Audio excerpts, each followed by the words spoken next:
Hello, and welcome to this evening's journey through time. Tonight, we'll unfold another page of history and listen closely to the voices it left behind. Maybe you're lying in bed, phone screen dimmed, or maybe you've simply chosen to let the past keep you company for a while. Where are you joining me from tonight? Leave a comment if you'd like. I always enjoy hearing about your corner of the world and what time it is for you. If you find comfort in slow, thoughtful stories about the people who came before us, I'd be honored if you subscribed.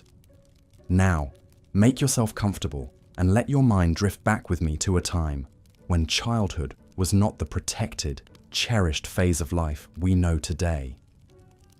Picture, if you will, a world where winter meant more than just cold weather. It meant survival itself hung in the balance for entire families, and children, those most vulnerable members of society, faced challenges that would test the limits of human endurance.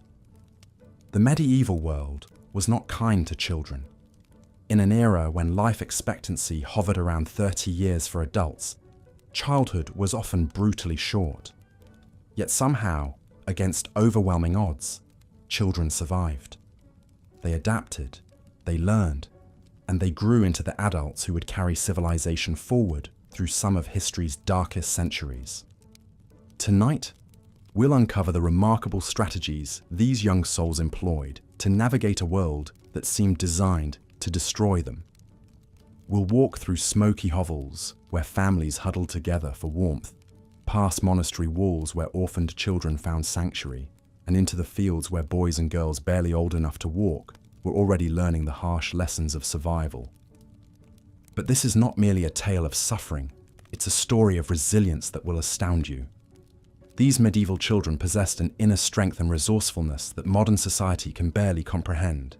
They formed bonds of loyalty that lasted lifetimes, developed skills that would shame today's specialists, and maintained hope in circumstances that would crush the spirits of most adults today.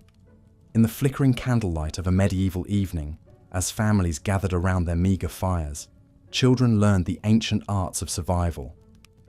They discovered which plants could heal and which could kill, how to read the sky for weather signs, and how to stretch a handful of grain into a meal that could feed an entire family. These were not lessons taught in classrooms, but wisdom passed down through whispered conversations and desperate necessity. The medieval Child's Day began before dawn and ended long after sunset. There was no concept of childhood as a time of play and learning as we understand it today. From the moment they could walk, children were expected to contribute to their family's survival. A 5-year-old might tend geese, a 7-year-old could work in the fields, and by 10, many children were already apprenticed to trades that would define their entire lives. Yet within this harsh reality existed a complex web of support systems that modern historians are only beginning to understand. Extended families, village communities, religious institutions, and even the feudal system itself, for all its brutality, provided certain protections for children. When parents died, which happened with terrifying frequency, these networks would absorb orphaned children, ensuring their survival, even if not their comfort. The church played a particularly crucial role in child survival during the Middle Ages. Monasteries and convents served as medieval orphanages, taking in abandoned children and raising them within their walls.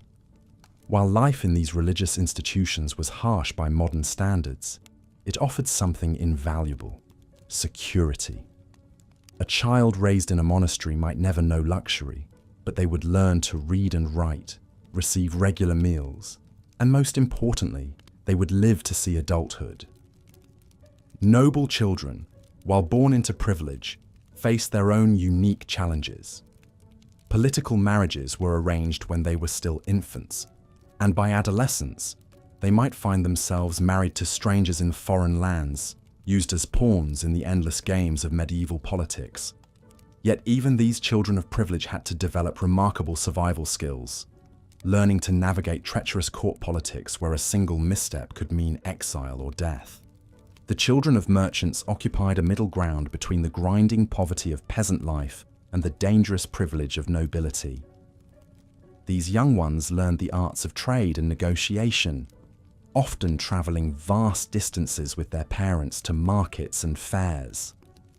They developed a worldliness that neither peasant nor noble children possessed, learning languages, customs, and the delicate art of profit in an economy where bankruptcy could mean starvation.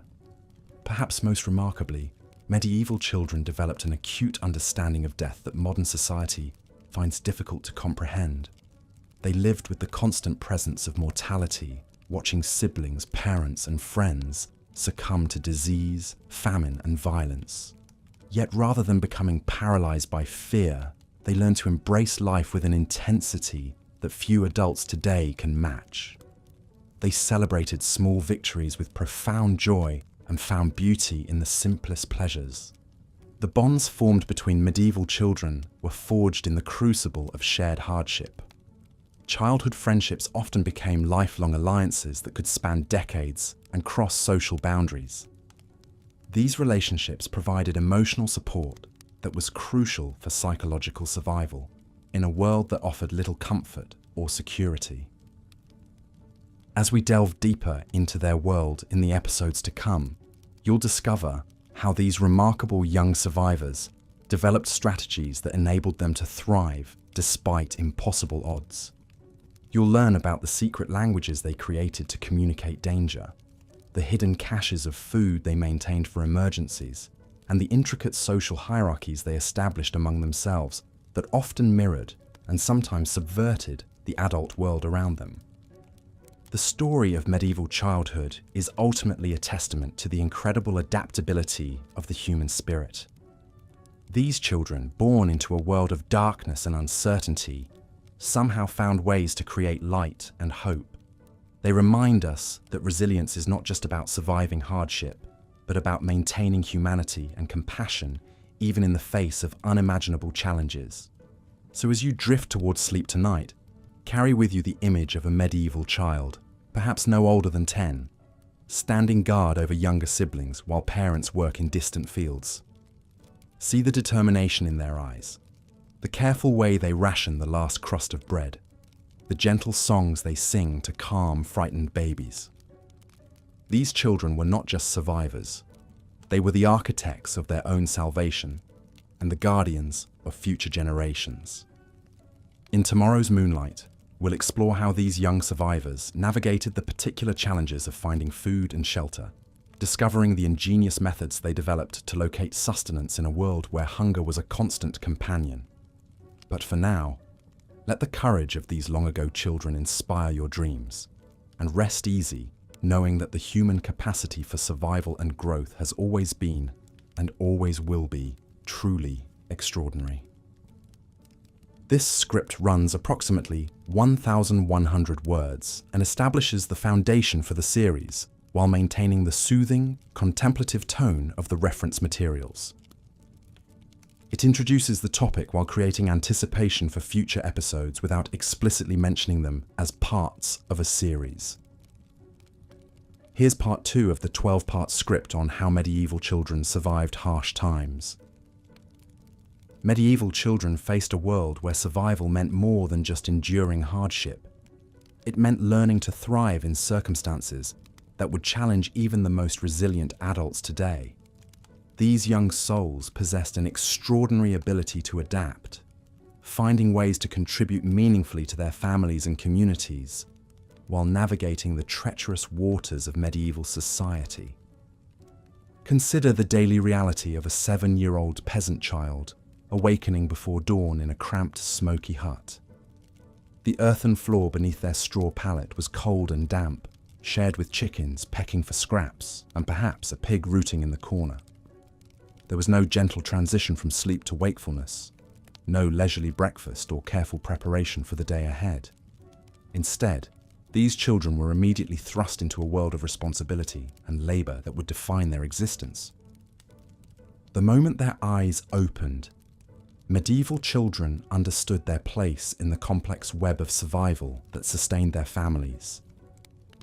A young girl might be tasked with collecting eggs from temperamental hens, her small fingers nimble enough to reach into cramped nesting boxes without disturbing the birds. She learned to move quietly, to read the moods of animals, and to understand that every egg was precious, representing not just food, but potential trade goods or tribute to the local lord. Boys of similar age might find themselves herding geese through village streets, armed with nothing more than a stick and their wits. These birds were valuable assets, providing eggs, meat, and down for bedding, but they were also notoriously difficult to manage. A child who could successfully guide a flock to pasture and back, without losing a single bird to predators or thieves, was demonstrating skills that would serve them throughout their lives. The education of medieval children was not found in books or formal schools, but in the harsh classroom of daily survival. They learned by watching, listening, and doing, absorbing knowledge that was passed down through generations of ancestors who had faced similar challenges. A child might spend months observing their mother's careful movements as she preserved meat for winter, learning to judge the precise amount of salt needed, the proper timing for smoking, and the signs that indicated spoilage. These lessons were often accompanied by stories that served multiple purposes. While teaching practical skills, parents and grandparents would weave tales that contained warnings about the dangers children might face. Stories of children who wandered too far from home and fell prey to wolves or bandits were not mere entertainment, but vital safety instructions delivered in a form that young minds could understand and remember. Medieval children also developed an acute awareness of their social environment that modern children rarely need to possess. They learned to recognize the approach of their lord's tax collectors by the sound of horses' hooves, understanding that such visits often meant their family would have less food in the coming weeks. They could identify the different bells of the local church and knew which summons required immediate attention and which could be safely ignored. The games and play activities of medieval children were themselves forms of survival training. Boys engaged in mock battles with wooden swords, learning the movements and strategies they might one day need to defend their homes or serve in their lord's army. Girls played with corn husk dolls, practicing the domestic skills they would need as wives and mothers. Even the simple act of storytelling around the evening fire served to strengthen memory, develop communication skills, and preserve cultural knowledge. Perhaps most remarkably, medieval children developed an extraordinary capacity for emotional resilience. Death was an ever-present companion in their world, taking siblings, parents, and friends with heartbreaking regularity. Yet these children learned to process grief and loss in ways that allowed them to continue functioning and contributing to their families. They understood that mourning was a luxury they could rarely afford for long, and they developed coping mechanisms that helped them channel their pain into productive action. The relationships between medieval children and adults were characterized by a practical intimacy that reflected the harsh realities of their world. Children were not shielded from the difficulties of life, but were gradually introduced to increasingly complex challenges as their capabilities developed. A 6-year-old might begin by carrying water from the well in a small bucket, progressing to larger containers as their strength increased. By age 10, they might be trusted to make the journey to market with goods to trade, representing their family's interests in negotiations that could determine whether the household would eat well or go hungry. Medieval children also served as crucial links in the networks of information that helped communities survive. Their ability to move relatively unnoticed through villages and countryside made them ideal messengers, carrying news of approaching dangers, changes in local politics, or opportunities for trade. They learned to listen carefully to adult conversations, picking up information that might prove valuable to their families, while understanding the importance of discretion in sharing what they had learned. The seasonal rhythms of medieval life provided a natural structure for children's development. Spring brought the excitement of planting and the hope of a good harvest, along with lessons about soil preparation, seed selection, and the delicate timing required for successful agriculture. Summer meant long days of tending crops, learning to identify signs of disease or pest damage, and understanding the constant vigilance required to protect growing food from the many threats that could destroy a family's survival prospects. Autumn was perhaps the most intense learning period for medieval children, as the success or failure of the harvest would determine their family's fate through the coming winter. Children learned to work with desperate efficiency, understanding that every grain of wheat or barley saved might mean the difference between life and death in the months ahead. They developed the ability to maintain focus and energy even when exhausted, pushing through physical discomfort because the stakes were simply too high to allow for weakness. Winter brought different challenges and different lessons. Children learned to conserve energy and resources, to make the most of limited food supplies, and to find ways to contribute to their family's warmth and comfort, even when opportunities for outdoor work were scarce. They might spend long hours spinning thread, mending clothes, or helping to prepare tools for the coming spring planting season. The religious life of medieval children provided another crucial component of their survival strategy. The church offered not only spiritual comfort, but practical benefits, including education for a fortunate few, charitable assistance during times of extreme hardship, and a social structure that could provide protection and opportunity. Children learned to navigate the complex requirements of religious observance, understanding which festivals might bring extra food and which fasting periods would require additional sacrifice from their already meager diets. Medieval children developed a sophisticated understanding of risk assessment that served them well in their dangerous world. They learned to evaluate threats quickly and accurately, whether dealing with aggressive animals, unstable adults, or the various natural hazards that surrounded them. A child who could distinguish between a dog that was merely protective and one that was genuinely dangerous, or who could recognize the early signs of severe weather, possessed knowledge that could save lives.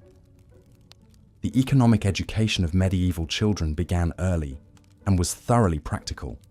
They understood the value of different goods and services in their local economy, learning to recognize quality in everything from grain to livestock to crafted goods. They developed bargaining skills that would serve them throughout their lives, understanding how to assess what others might need and what they themselves could offer in exchange. Perhaps most importantly, medieval children learned to find moments of joy and beauty even in the midst of hardship. They discovered pleasure in simple things, the taste of fresh bread after a period of hunger, the warmth of sunlight after a cold night, the satisfaction of completing a difficult task successfully. This ability to appreciate small blessings and to maintain hope, even in dark circumstances, was perhaps their greatest survival tool, providing the emotional strength needed to persevere through challenges that might otherwise have broken their spirits. The legacy of these remarkable young survivors extends far beyond their own lifetimes. The skills, values, and resilience they developed in response to medieval hardships became part of the cultural inheritance they passed on to future generations. Their stories remind us that human beings, even very young ones, possess an extraordinary capacity for adaptation and growth when circumstances demand it. As we consider the lives of medieval children, we gain not only historical understanding, but also perspective on the challenges faced by young people in our own time. While the specific threats and hardships have changed dramatically, the fundamental human qualities that enabled medieval children to survive and thrive remain relevant today. Their example teaches us about the importance of resilience, adaptability, community cooperation, and the ability to find hope and meaning even in difficult circumstances. Here's part 3 of the 12-part script for How Medieval Children Survived Harsh Times. Medieval children faced a world where the very air they breathed could signal danger or opportunity. They developed an almost supernatural awareness of their surroundings, reading subtle cues that meant the difference between safety and peril. The way smoke rose from a distant village could indicate whether travelers approached as friends or foes. The pitch of a dog's bark revealed whether it warned of wolves or welcomed familiar faces. Even the behavior of birds told stories. When ravens gathered in unusual numbers, experienced children knew to warn their families of potential death or disease approaching their settlement. This heightened awareness extended to understanding the intricate social dynamics within their communities. Medieval children learned to navigate the complex web of relationships between different families, trades, and social classes within their villages. They understood which households held grudges spanning generations, which craftsmen could be trusted with family secrets, and which neighbors might turn hostile during times of scarcity. A blacksmith's daughter would know that the miller's family had been feuding with the baker's family since before she was born, stemming from a disputed grain transaction decades earlier. Children also became experts at reading the moods and motivations of the adults around them. They could sense when their father returned from market with news of rising grain prices or falling demand for their family's goods. They recognized the difference between their mother's worried silence when food stores ran low and her fearful quiet when strangers passed through their village.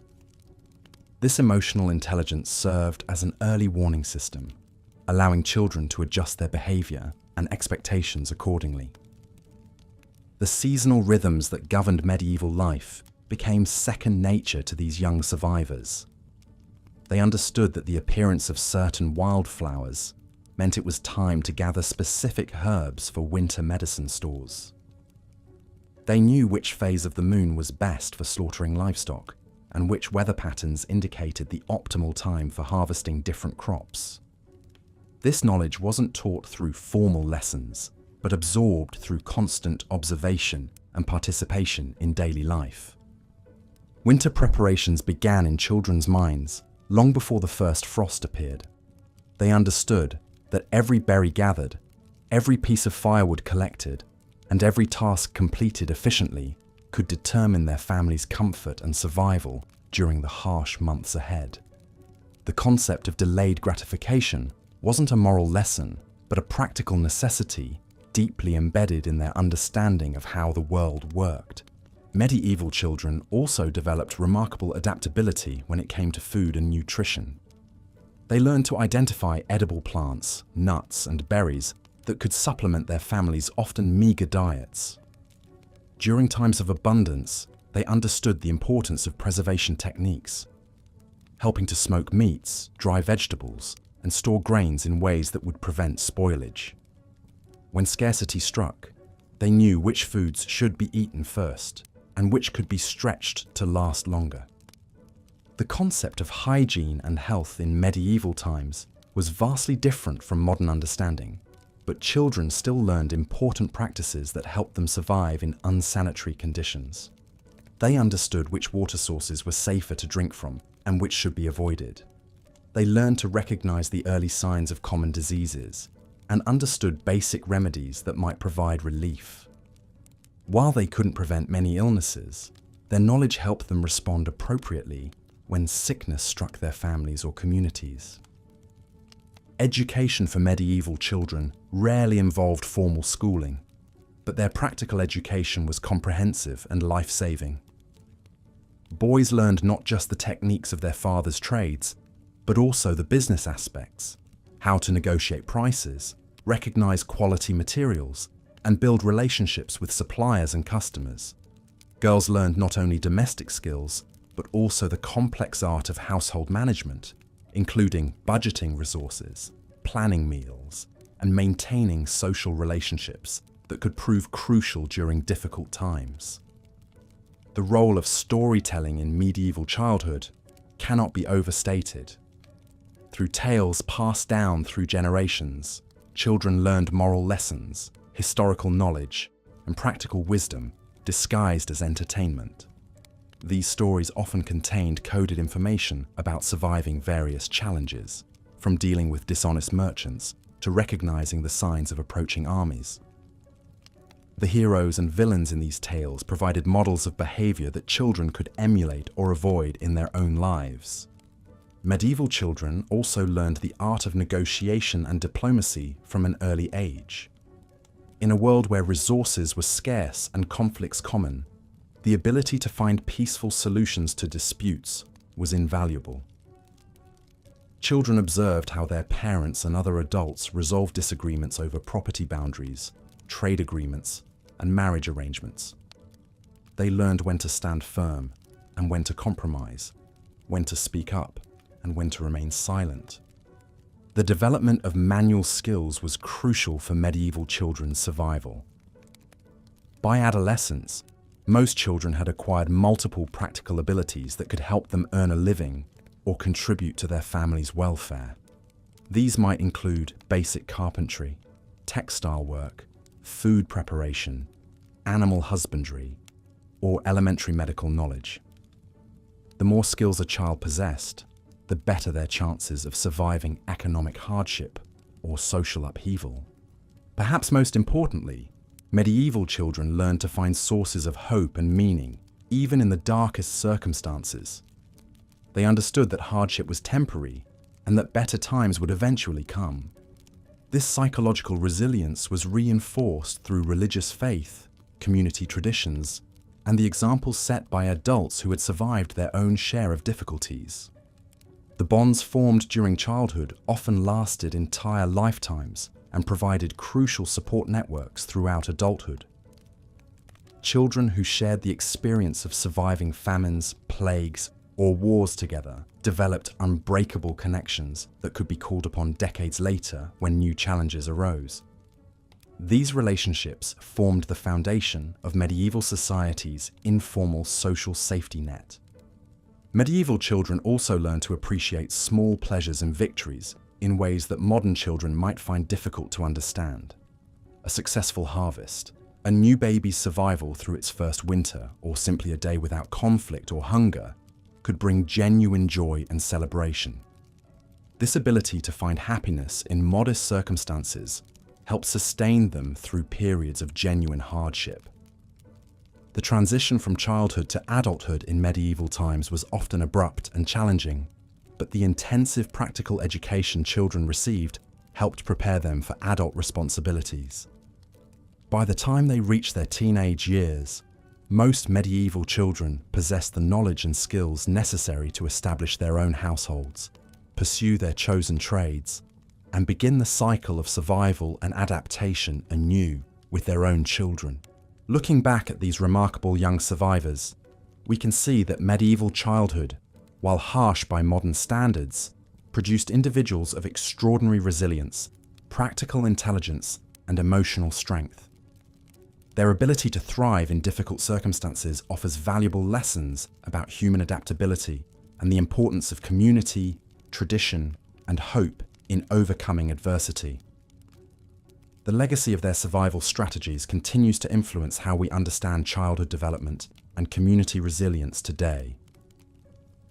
Based on the previous script content about medieval children's survival, here is the continuation for Part 4. The harsh realities of medieval childhood extended far beyond the basic struggle for survival.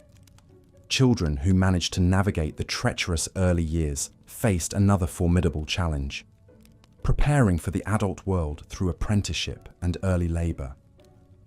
By the age of 7 or 8, most children were considered capable of contributing meaningfully to their family's survival, and their childhood, as we understand it today, effectively ended.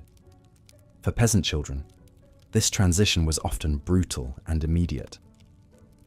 Boys would follow their fathers into the fields, learning to guide heavy plows behind lumbering oxen, their small hands blistering as they gripped wooden handles, worn smooth by generations of use. They learned to read the subtle signs of weather and soil, understanding that a single mistake in timing could mean the difference between a harvest that sustained the family through winter and one that left them facing starvation. The weight of responsibility pressed down on shoulders, barely broad enough to bear it. Yet these young workers adapted with remarkable resilience. Girls faced equally demanding expectations. though their education centered around the domestic sphere. They learned the intricate arts of food preservation, spending long hours beside their mothers grinding grain, churning butter, and tending the precious vegetable gardens that supplemented the family's meager diet. The knowledge they acquired was encyclopedic in scope: which herbs could treat fever, how to spin wool into thread strong enough to last through harsh winters, and the complex timing required to brew ale that wouldn't spoil. These skills weren't merely useful, they were essential for survival, and mastery of them often determined whether a young woman would be considered a desirable marriage partner. The apprenticeship system that governed skilled trades offered both opportunity and hardship in equal measure. A blacksmith's apprentice might begin his training at age 10, spending his first years simply maintaining the forge fires and hauling heavy pieces of iron. The work was backbreaking and dangerous. Burns from molten metal were common, and the constant exposure to smoke and sparks took a toll on young lungs and eyes. Yet for those who persevered, apprenticeship offered a path to economic independence that was impossible for most peasant children. Master craftsmen, however, were not always benevolent teachers. Many viewed their apprentices as cheap labor, working them from dawn to dusk while providing minimal food and shelter. The legal system offered little protection for these young workers, who were bound by contracts that often lasted 7 years or more. Stories abound of apprentices who fled their masters only to be dragged back and punished severely. Their dreams of learning a trade, crushed by the harsh realities of exploitation. The church provided another avenue for education, though it too came with significant costs. Monastery schools offered literacy and basic education to some children, but the curriculum was narrow and focused primarily on religious instruction. Boys who showed promise might be sent to cathedral schools, where they learned Latin, basic mathematics, and theology. This education was invaluable in a largely illiterate society, but it came at the price of separation from family and submission to strict religious discipline. For the children of nobles, education took on a different character entirely. Boys were often sent to serve as pages in other noble households, beginning their training in the complex codes of chivalry and warfare. They learned to handle weapons, care for horses, and navigate the intricate social hierarchies of court life. This education was comprehensive but demanding, requiring mastery of everything from swordplay to poetry, from hunting to diplomacy. Noble girls received education focused on managing large households and maintaining the family's social position. They learned to read and write, manage servants, and oversee the complex logistics of running a castle or manor. Some received training in music, embroidery, and other accomplishments deemed appropriate for their station. Yet, even these privileged children faced constraints and expectations that would seem oppressive by modern standards, with marriages arranged for political advantage often determining their entire future by the time they reached adolescence.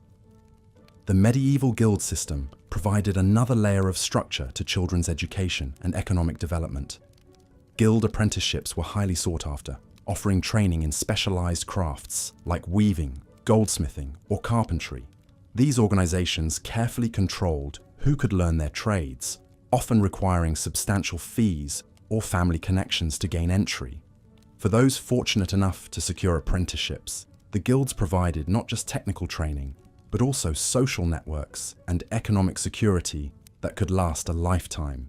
Yet the guild system also perpetuated inequality, as the children of existing guild members enjoyed significant advantages over outsiders. The fees required for apprenticeships put them out of reach for most peasant families, while the complex social requirements often favored those with existing connections. This created a hereditary class of skilled craftsmen, while excluding many talented children who lacked the proper social background or financial resources. The development of medieval children was also shaped by the constant presence of death and violence in their daily lives. They witnessed public executions, lived through periodic outbreaks of plague, and saw family members succumb to diseases that modern medicine could easily treat. This exposure to mortality from an early age created a psychological resilience that modern children rarely develop, but it also left deep scars that influence their worldview and behavior throughout their lives. Religious instruction played a central role in helping children process these traumatic experiences. The church taught that earthly suffering was temporary and that those who endured with faith would be rewarded in the afterlife. This framework provided psychological comfort and helped children develop coping mechanisms for dealing with loss and hardship. The ritual calendar of the church also provided structure and meaning to their lives, offering regular celebrations and observances that broke up the monotony of daily survival. The games and entertainment available to medieval children reflected their harsh environment, while also providing necessary psychological relief. Many traditional games taught practical skills. Wrestling prepared boys for combat, while games involving counting or memory helped develop cognitive abilities useful in trade. Storytelling served multiple purposes, preserving cultural knowledge while also providing emotional outlets for processing difficult experiences. Seasonal celebrations offered some of the few opportunities for pure joy in medieval childhood. Harvest festivals, religious holidays, and local fairs provided breaks from routine work and chances for communities to come together. Children might receive simple gifts, perhaps a wooden toy or a sweet treat, and participate in dancing, singing, and games. These celebrations were crucial for psychological well-being, offering hope and connection in lives otherwise dominated by hardship. The transition from childhood to adulthood in medieval society was marked by specific rituals and expectations that varied by social class and region. For peasant children, this transition was often gradual and practical, marked by increasing responsibility rather than formal ceremonies. A boy might be considered a man when he could handle a full day's work in the fields, while a girl achieved adult status upon marriage, or when she could manage a household independently. Noble children experienced more formal rites of passage, such as the ceremony of knighthood for boys or the elaborate ritual surrounding a girl's first formal introduction to court society. These ceremonies marked not just personal milestones, but also the assumption of specific social and economic responsibilities within the complex hierarchies of medieval life. The legal system of medieval Europe reflected these different concepts of childhood and adulthood. Children were generally considered the property of their fathers and had few independent rights. However, the age at which they were considered capable of making decisions or bearing responsibility varied significantly depending on circumstances. A peasant boy might be held responsible for crimes by age 12, while a noble heir might not assume full control of his inheritance until his early 20s. Marriage patterns also reflected the harsh realities of medieval childhood and the transition to adult responsibilities. For most social classes, marriage was an economic arrangement designed to ensure survival and continuation of family lines, rather than a romantic partnership. Girls might be betrothed in childhood and married by their early teens, while boys typically married later after establishing themselves economically. These arrangements were practical responses to high mortality rates and economic uncertainty, though they placed enormous pressure on young people to assume adult responsibilities before they were emotionally or physically ready. The remarkable adaptability of medieval children in the face of these challenges speaks to fundamental human resilience and the power of community support systems. Despite facing hardships that would overwhelm many modern adults, these young people developed practical skills, emotional strength, and social connections that enabled them to survive and even thrive in their difficult world. Their experiences offer profound lessons about human adaptability and the importance of purpose and community in overcoming adversity. As we reflect on these medieval childhoods, we gain perspective on both how far human society has progressed in protecting and nurturing young people, and also on the remarkable strength and potential that exists within every child. Regardless of circumstances, the medieval children who survived their harsh times did so not just through individual determination, but through the development of skills, relationships, and worldviews that equipped them to build the foundations of the modern world we inhabit today. Based on the reference scripts and summary provided, here's part 5 of How Medieval Children Survived Harsh Times. Despite the overwhelming challenges they faced, medieval children possessed a remarkable capacity for resilience and adaptation that would be difficult to comprehend by today's standards. Their survival depended not just on the physical necessities of food and shelter, but on developing an intricate web of relationships, skills, and mental fortitude that would carry them through their often brief but intensely lived lives.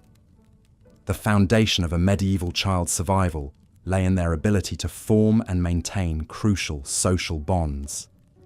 While we often think of childhood as a time of carefree play and protection, medieval children understood from their earliest years that their survival depended on being useful, being liked, and being remembered.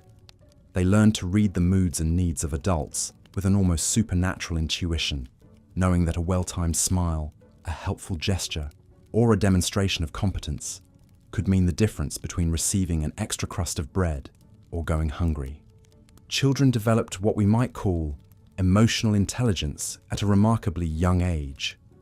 They learned to navigate the complex hierarchies of medieval society, understanding instinctively when to speak and when to remain silent, when to make themselves visible and when to disappear into the shadows. A peasant child working in the Lord's manor would quickly learn which servants were kind and which were cruel, which tasks earned praise and which brought punishment. They became experts at reading subtle social cues, understanding that their survival often depended on staying in the good graces of those who held power over their daily lives. The medieval world was one of constant storytelling, and children absorbed these narratives like sponges. They learned not just practical skills from the adults around them, but entire worldviews.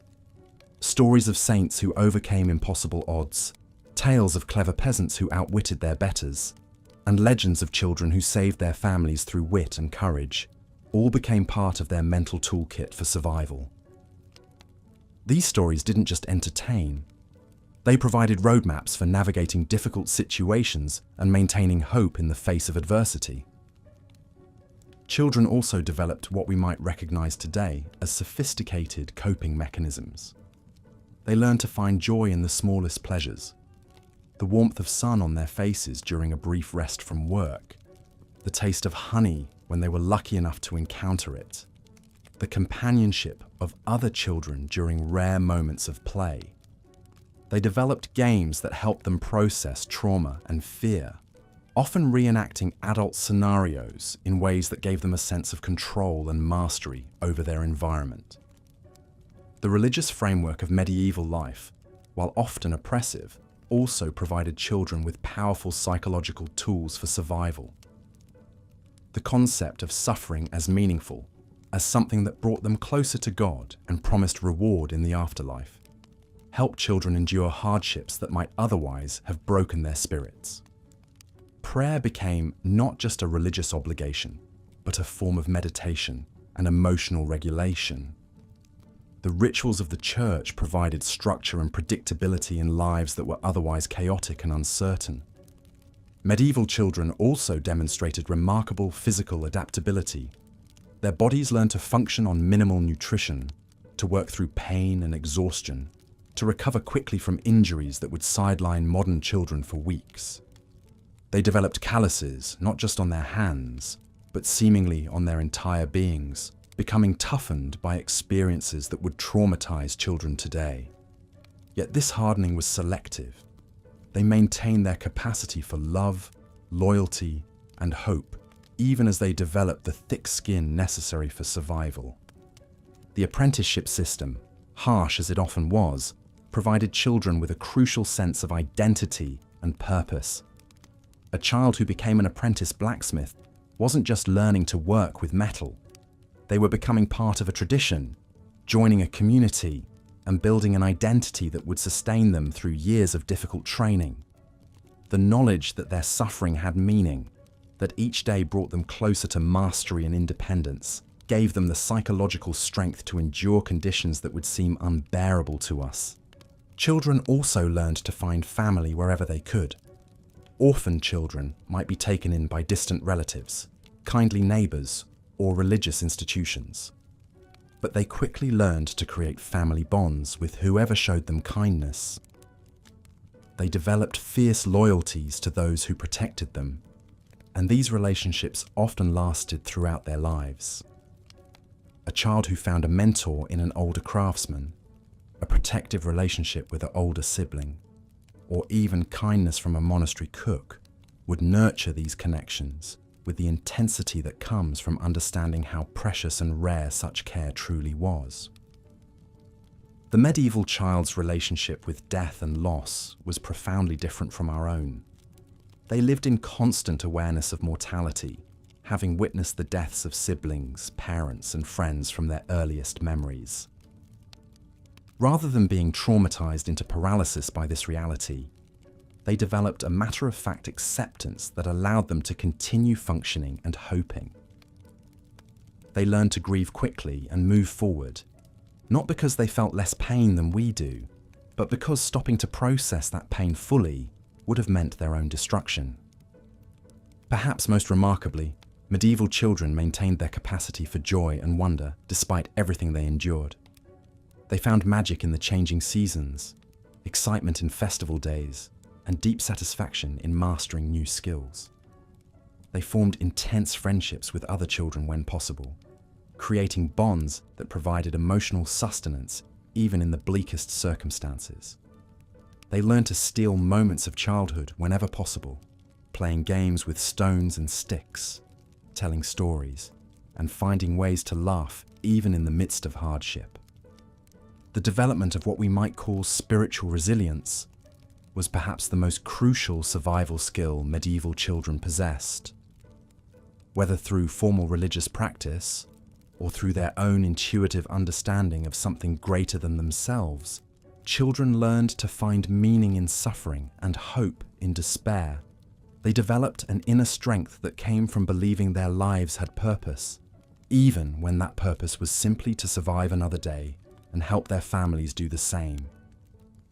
These children also learned to think strategically about their futures in ways that modern children rarely need to consider. They understood that their choices in childhood would determine their entire life trajectory, and they made decisions accordingly. A child might endure years of brutal treatment as an apprentice because they understood it was their only path to eventual independence. They learned to save their energy for battles they could win, and to accept with grace the things they could not change. The resourcefulness of medieval children extended beyond mere survival to encompass a kind of creative problem-solving that was born from necessity. They learned to make tools from scraps, to find food in places others overlooked, to create shelter and warmth from whatever materials were available. They developed an intimate knowledge of their environment that allowed them to exploit every possible resource for survival. As we consider the psychological resilience of these remarkable children, we must remember that their strength came not from being naturally tougher than modern children, but from developing these skills because their very survival depended on it. They were not superhuman, they were simply human beings pushed to develop capabilities that most of us will never need.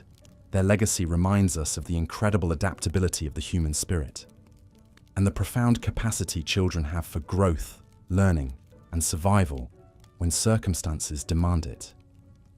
The medieval child's journey from helpless infant to capable adult was compressed into a time frame that would shock us today, but it was also supported by a community structure that, despite its many flaws, recognized that children were precious resources whose survival was essential to the continuation of society itself.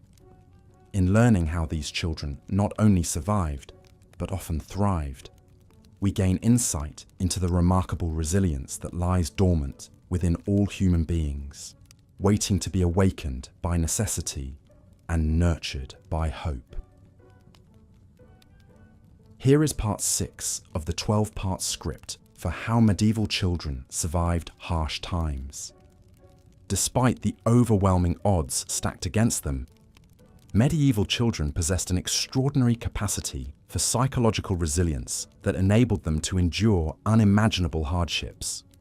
In a world where death lurked around every corner, where hunger was a constant companion, and where violence erupted without warning, these young souls developed mental fortifications that would astound modern psychologists. The foundation of their resilience lay in acceptance of their circumstances.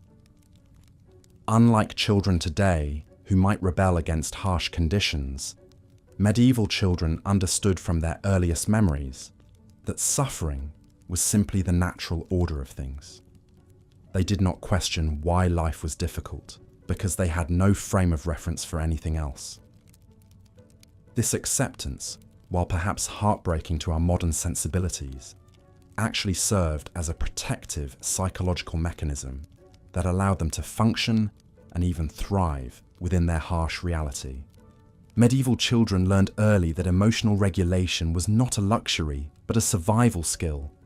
A child who could control their fear when bandits approached the village, who could suppress their hunger pangs during times of scarcity, and who could remain calm during violent outbursts had a significantly better chance of survival.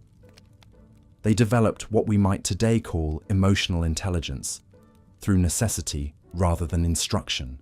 One of the most remarkable aspects of their psychological development was their ability to compartmentalize trauma. When a sibling died from disease, when their father was killed in battle, or when their home was burned by raiders, medieval children possessed an almost supernatural ability to process these events and continue functioning. They understood that grief was a luxury they could not afford for long. Instead, they channeled their emotions into productive activities, whether helping their mothers with household tasks or learning new survival skills. The concept of childhood as a protected, innocent phase of life simply did not exist in medieval society. Children were viewed as small adults who needed to contribute to family survival from the moment they could walk. This perspective, while harsh by today's standards, actually provided these young people with a sense of purpose and importance that bolstered their psychological well-being. A 6-year-old who successfully scared birds away from the grain fields or helped deliver a calf felt genuine pride in their contribution to family survival. Medieval children also developed sophisticated coping mechanisms through storytelling and imagination. In the long winter evenings when families gathered around meager fires, children would listen to tales of heroes, saints, and magical creatures. These stories served multiple psychological functions. They provided escape from immediate hardships, offered moral frameworks for understanding their world, and gave them models of resilience and courage to emulate. The oral tradition was particularly powerful in shaping young minds. Children heard stories of saints who endured terrible sufferings with grace, of knights who faced impossible odds with courage, and of ordinary people who survived extraordinary hardships through faith and determination. These narratives became psychological templates that helped children understand their own struggles as part of a larger human experience. Religious faith played a crucial role in their psychological resilience. The promise of eternal reward for earthly suffering gave meaning to their hardships. Children learned to view their trials not as meaningless cruelty, but as tests of faith that would ultimately lead to salvation. This framework provided them with a sense of agency even in the most powerless situations. They could choose how to respond to suffering, and that choice had eternal significance. The development of what modern psychologists might call grit or perseverance was perhaps the most essential psychological trait these children cultivated. They learned that giving up was simply not an option. When faced with seemingly insurmountable challenges, they developed an almost instinctive ability to break problems down into manageable pieces and tackle them one step at a time. A child faced with gathering enough firewood for winter would not be overwhelmed by the enormity of the task, but would focus on collecting one bundle at a time, day after day, until the job was done. Medieval children also displayed remarkable adaptability in their thinking patterns. They learned to quickly assess new situations and adjust their behavior accordingly. A child who could read the mood of a drunken father and know when to hide, who could recognize the signs of approaching illness and take preventive measures, or who could sense the political tensions in their village and navigate them safely, had mastered skills that went far beyond their years. The peer relationships among medieval children were characterized by intense loyalty and mutual support. They understood that their survival often depended on the strength of their relationships with siblings and friends. This led to the development of strong social bonds that could withstand enormous stress. Children learned to share resources without being asked, to keep each other's secrets, and to provide comfort during times of crisis. Interestingly, medieval children often displayed what we might recognize today as post-traumatic growth, the ability to find meaning and strength through adversity. Children who survived famines often developed a deep appreciation for food and hospitality that lasted their entire lives. Those who lived through violent conflicts often became particularly skilled at conflict resolution and peacekeeping. The hardships they endured, rather than simply damaging them, often forged them into individuals with extraordinary emotional depth and wisdom.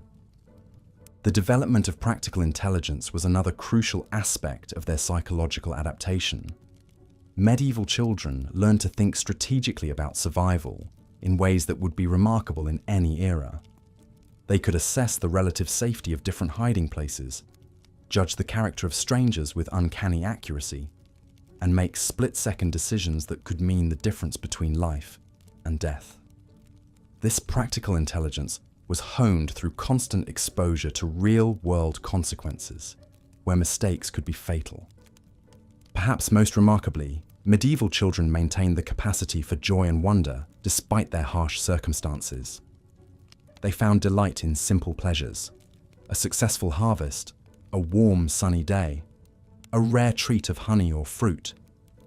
They celebrated small victories with an intensity that reflected their understanding of how precious such moments were. This ability to extract happiness from minimal resources was perhaps their greatest psychological asset. The relationships between medieval children and their parents were complex, but generally characterized by deep mutual dependence and respect. Children understood that their parents were doing everything possible to ensure their survival, often at great personal sacrifice. This understanding fostered a sense of gratitude and responsibility that strengthened family bonds even under extreme stress. Parents, in turn, recognized that their children's survival skills and emotional maturity were essential to the family's well-being. Medieval children also developed sophisticated risk assessment abilities. They learned to constantly evaluate their environment for potential threats and opportunities. A child walking through the forest would automatically note which plants were edible, which paths were safest, where fresh water might be found, and what signs might indicate the presence of dangerous animals or hostile humans. This heightened awareness became second nature and served them well throughout their lives.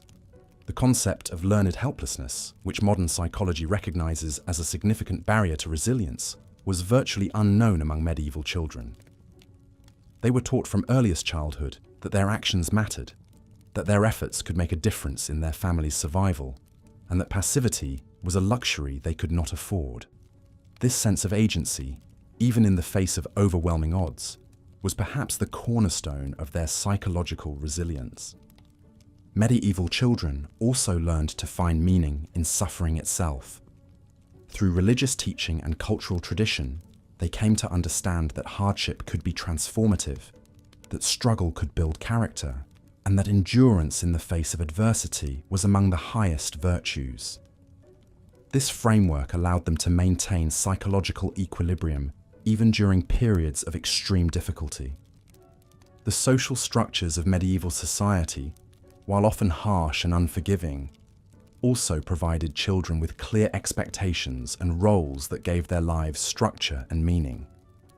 They knew what was expected of them, understood the consequences of their actions, and could see how their individual efforts contributed to the larger community. This clarity of purpose was psychologically stabilizing in ways that the more ambiguous expectations of modern childhood cannot match. As these children matured, they carried forward the psychological tools they had developed through necessity. They became adults with an extraordinary capacity for endurance, an appreciation for life's simple pleasures, and a deep understanding of human nature, forged through years of navigating complex and dangerous social situations. Their childhood experiences, while undeniably harsh, had equipped them with psychological resources that served them well throughout their lives and enabled them to pass on their resilience to the next generation. The legacy of their psychological adaptation can still be seen today in cultures that maintain strong traditions of resilience and community support. The mental toughness, emotional intelligence, and practical wisdom that medieval children developed through necessity remain valuable human qualities that continue to serve us well in facing the challenges of any era. How medieval children survived harsh times. Part 7. Children in medieval times didn't just survive harsh conditions through sheer luck or chance. They developed sophisticated psychological coping mechanisms that modern researchers are only beginning to understand. While their bodies endured physical hardships we've already explored, their minds created intricate defense systems that allowed them to process trauma, find meaning in suffering, and maintain hope, even in the darkest circumstances. One of the most remarkable adaptations was their ability to compartmentalize experiences. Medieval children learned early to separate immediate survival needs from emotional processing. When faced with the death of siblings, which happened with devastating frequency, children would continue their daily tasks while internally creating what we might now call emotional buffers. They didn't have the luxury of extended grieving periods that modern psychology recognizes as necessary, so they developed rapid emotional cycling techniques. Take the example of Agnes, a 12-year-old girl living in 14th century England during one of the recurring plague outbreaks. Historical records from her village show that she lost 3 younger siblings within a single month. Yet chronicles indicate she continued helping her mother with daily bread making, tending to the family's single goat, and caring for her remaining baby brother.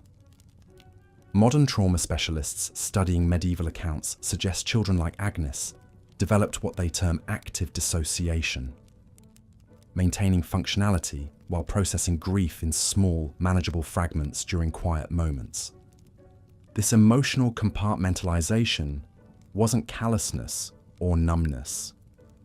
Instead, it represented a sophisticated survival mechanism that allowed children to remain functional caregivers for younger siblings or elderly relatives while still honoring their losses.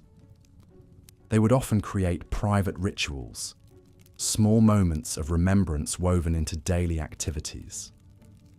Agnes might whisper a prayer for her deceased siblings while kneading dough, or save a small portion of her meager meal as a symbolic offering. Medieval children also developed remarkable pattern recognition skills that served as early warning systems for danger. Living in environments where threats could emerge suddenly, from raiders, wild animals, disease outbreaks, or even the unpredictable moods of feudal lords, children became experts at reading subtle environmental and social cues. They learned to interpret the quality of silence, the way adults held their shoulders, changes in daily routines that might signal approaching trouble. Young children would memorize the sounds of normal daily life so completely that any deviation immediately caught their attention. The absence of morning bird songs might indicate predators nearby. Unusual quiet from neighboring households could signal illness. Changes in the way their parents spoke to each other, even in hushed tones, would alert children to prepare for potential upheaval. This hypervigilance while exhausting, became a crucial survival tool that many children maintained throughout their lives. They also developed sophisticated social intelligence that helped them navigate the complex hierarchies and alliances within their communities. Medieval children learned to read not just their immediate family dynamics, but the broader social networks that could mean the difference between protection and vulnerability. They understood which neighbors could be trusted for help, which local officials might show mercy, and how to present themselves to minimize punishment when things went wrong. Perhaps most importantly, medieval children developed what modern psychologists might recognize as a form of meaning-making that helped them find purpose in suffering. Unlike modern children, who are often shielded from life's harsher realities, medieval children were full participants in their families' survival efforts from very young ages. This created a sense of agency and contribution that paradoxically helped them cope with circumstances largely beyond their control. Children found profound meaning in small acts of care and protection. An 8-year-old boy might take fierce pride in successfully foraging enough nuts to supplement his family's winter stores. A 10-year-old girl might find deep satisfaction in successfully treating a neighbor's wound with herbs she had learned to identify and prepare. These contributions weren't just busy work or token responsibilities. They were genuinely vital to their families' and communities' survival. This sense of meaningful contribution created what resilience researchers now call purpose-driven coping. When children felt their efforts mattered, they were better able to endure hardships because those hardships had context and meaning. They weren't suffering randomly, but rather enduring difficulties as part of their role in keeping their loved ones alive and their communities functioning. Medieval children also developed sophisticated spiritual and philosophical frameworks for understanding suffering that provided remarkable psychological resilience. Unlike modern secular approaches to trauma, which often focus on individual healing and recovery, medieval children were taught to view hardship through religious and communal lenses that helped them find meaning in pain. They learned to see their suffering as temporary tests of faith that would be rewarded in the afterlife. But more immediately, they learned to view endurance itself as a form of strength and virtue. This wasn't passive acceptance, but rather an active embrace of their role as survivors and protectors. Children would often adopt specific saints as personal protectors, creating intimate spiritual relationships that provided comfort and guidance during difficult times. The story of Thomas, a young boy from a 15th century Scottish village, illustrates this spiritual resilience beautifully. After losing both parents to disease when he was 9 years old, Thomas was taken in by his elderly grandmother who could barely care for herself.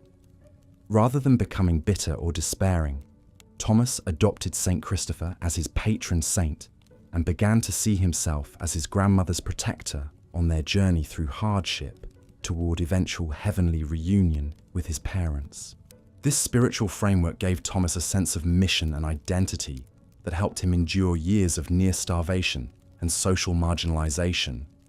He would often be found praying not for his suffering to end, but for strength to continue protecting his grandmother until she too could join his parents in paradise. When his grandmother finally died when Thomas was 14, villagers reported that he seemed almost joyful, speaking of how he had successfully completed his sacred duty as her guardian. Medieval children also developed remarkable capacity for finding joy and celebration in the smallest pleasures. Because their baseline existence was so harsh, moments of abundance or beauty became intensely meaningful. A successful harvest, a warm sunny day, a piece of honey, a song sung by traveling minstrels. These experiences weren't just pleasant diversions, but profound sources of renewal and hope. Children learned to amplify these positive experiences, storing them as psychological resources for harder times. They would often create elaborate mental catalogues of beautiful or joyful moments, revisiting them during periods of particular hardship. A child might sustain themselves through a brutal winter by repeatedly recalling the taste of fresh strawberries from the previous summer, or the sound of laughter during a harvest celebration. This wasn't simple nostalgia, but rather a sophisticated psychological tool for maintaining hope and perspective. By consciously savoring positive experiences and storing them for future psychological nourishment, children created internal resources that helped them survive periods when external circumstances offered little comfort. The development of these psychological survival mechanisms wasn't without cost. Many medieval children likely suffered from what we would now recognize as various forms of trauma-related stress. However, their coping strategies were remarkably effective at maintaining functionality and even finding paths to growth and meaning within extremely challenging circumstances. Modern trauma researchers studying historical accounts of medieval childhood have identified several key factors that contributed to children's psychological resilience. First, their roles as genuine contributors to family survival created a sense of agency and purpose that helped buffer against feelings of helplessness. Second, their deep integration into community networks provided multiple sources of support and identity beyond just their immediate families. Third, their spiritual frameworks offered both comfort and meaning-making structures that helped them interpret suffering in constructive ways. Perhaps most significantly, medieval children developed what researchers call collective resilience, the ability to draw strength not just from individual coping mechanisms, but from their roles within larger survival networks. They understood that their personal endurance contributed to their families' and communities' survival, which gave their suffering broader meaning and purpose. This collective approach to resilience helped children develop psychological flexibility and adaptability that served them throughout their lives. They learned to shift between different roles and identities as circumstances required, sometimes being vulnerable children who needed care, sometimes being capable workers contributing to family survival, sometimes being spiritual beings connected to larger cosmic purposes. The legacy of these medieval psychological adaptations extended far beyond individual survival. Children who developed these coping mechanisms often became the foundation of their community's long-term resilience. They grew into adults who could lead others through hardship, who could maintain hope and purpose during difficult times, and who could pass on both practical survival skills and psychological coping strategies to the next generation.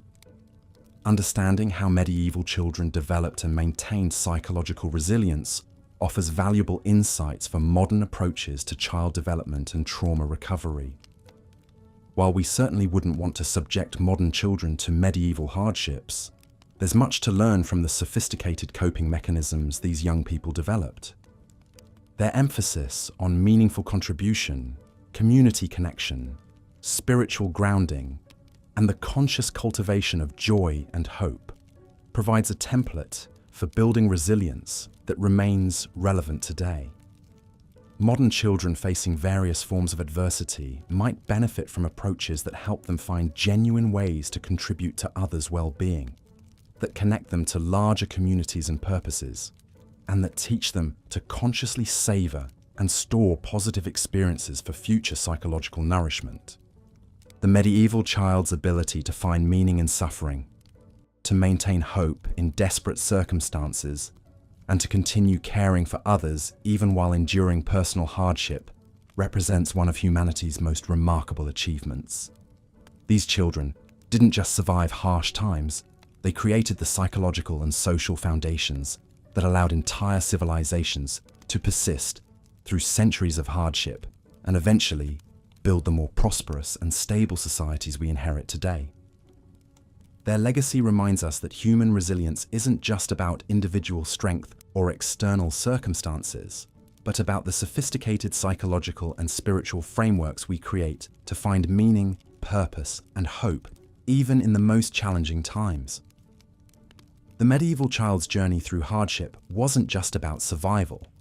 It was about the creation of wisdom, strength, and compassion that would echo through generations, ultimately contributing to humanity's long journey toward greater security, prosperity, and understanding.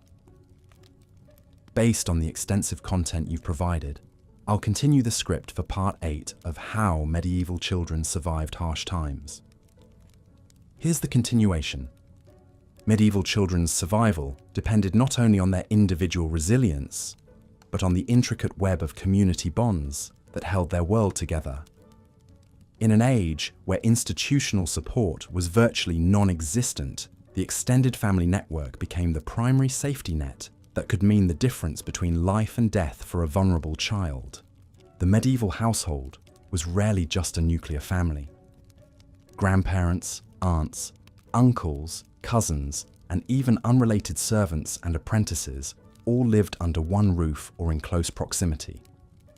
This created a complex support system where multiple adults shared responsibility for child rearing.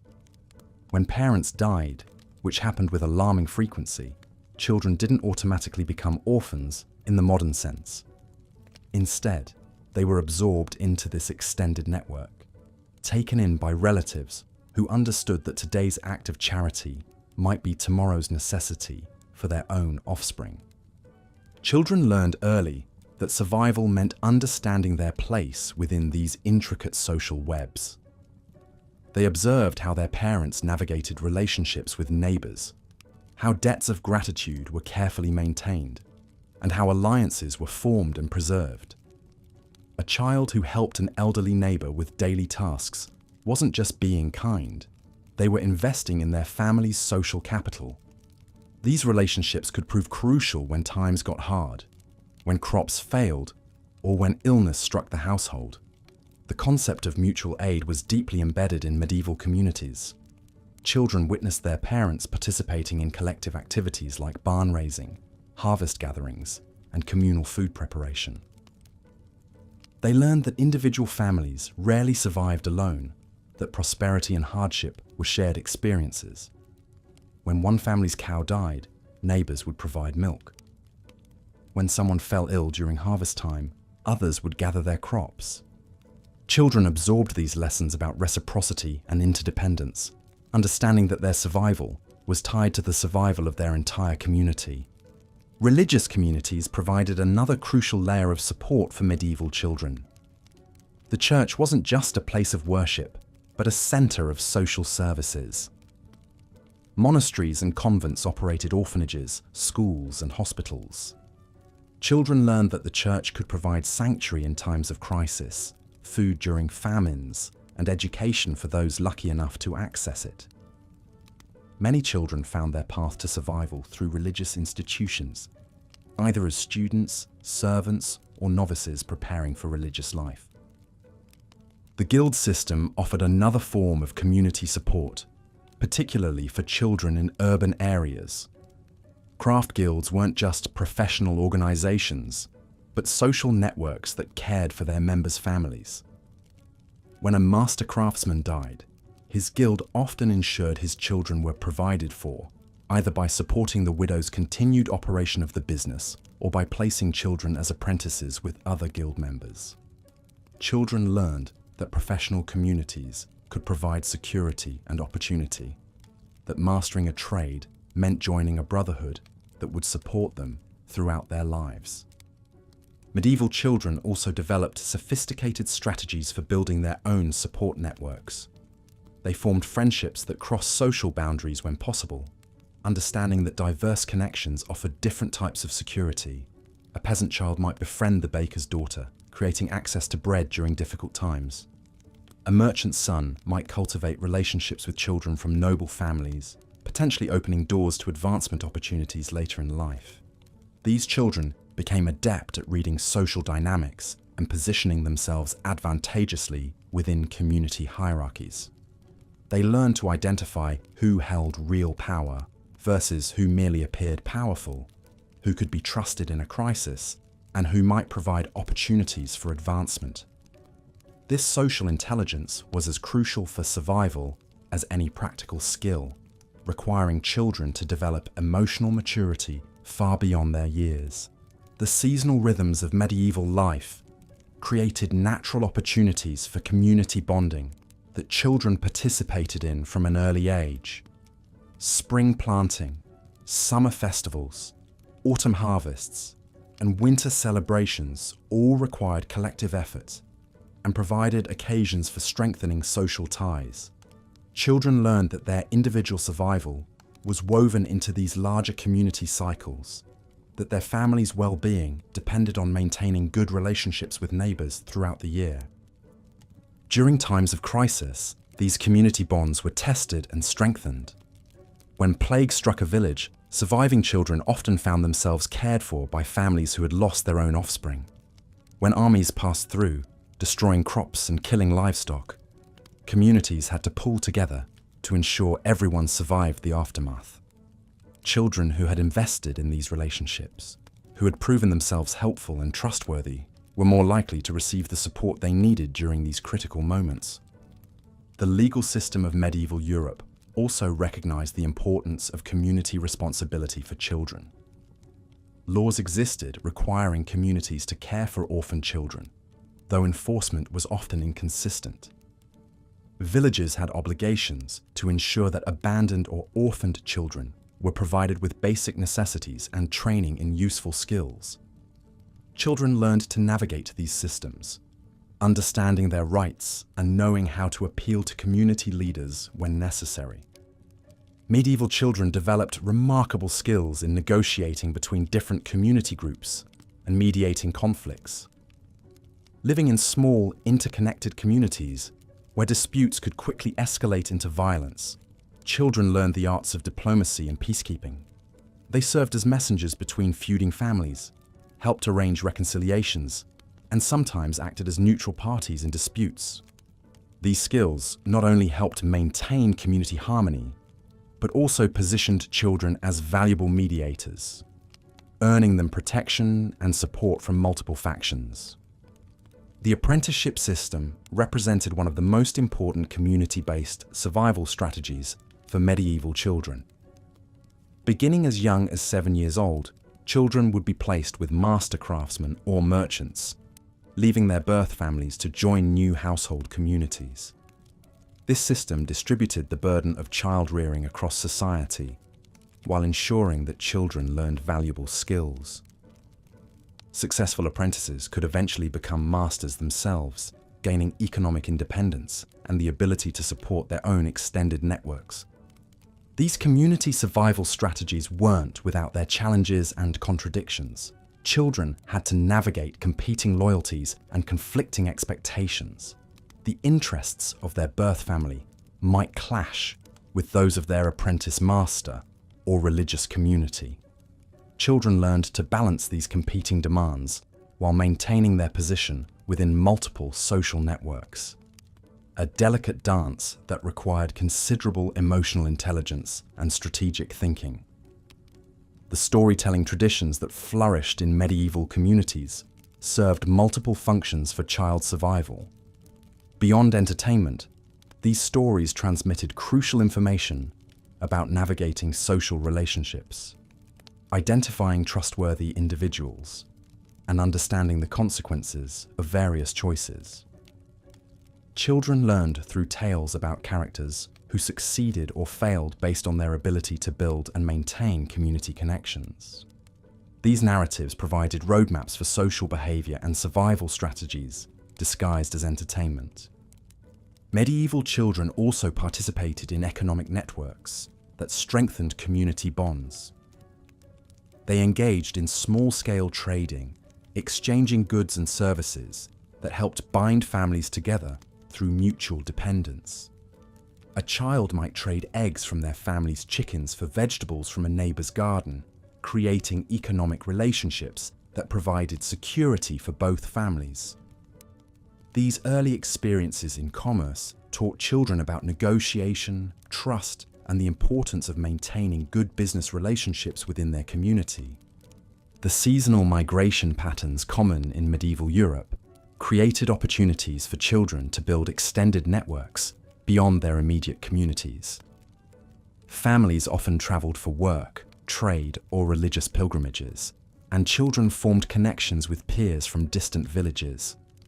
These far-flung relationships could prove invaluable during times of local crisis, providing alternative sources of support or even new places to live if circumstances at home became unbearable. As medieval children matured, they understood that their survival strategies would eventually need to transition from receiving community support to providing it. They prepared for this role by observing how successful adults maintained their networks, contributed to community welfare, and positioned themselves as valuable members of society. This forward-thinking approach to relationship building demonstrated the sophisticated planning abilities that medieval children developed in response to their precarious circumstances. The legacy of these community-based survival strategies extended far beyond childhood.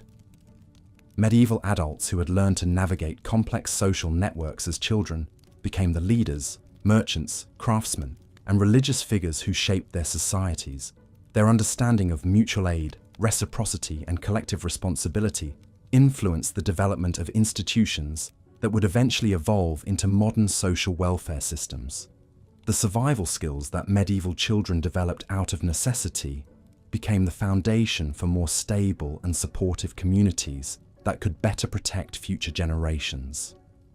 In examining how medieval children survived through community bonds and social networks, we see evidence of humanity's fundamental understanding that individual survival depends on collective strength.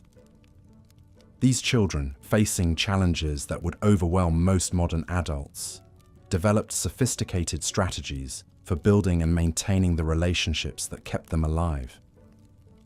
Their success in creating supportive communities, despite the harsh realities of their time, demonstrates the remarkable adaptability of the human spirit and the enduring power of social connection as a survival strategy.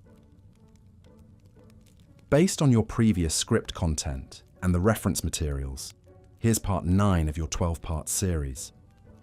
Medieval children faced an unforgiving world where survival demanded not just physical resilience, but remarkable emotional and psychological strength. In the shadows of plague-ravaged villages and war-torn landscapes, these young souls developed coping mechanisms that would astound modern psychologists.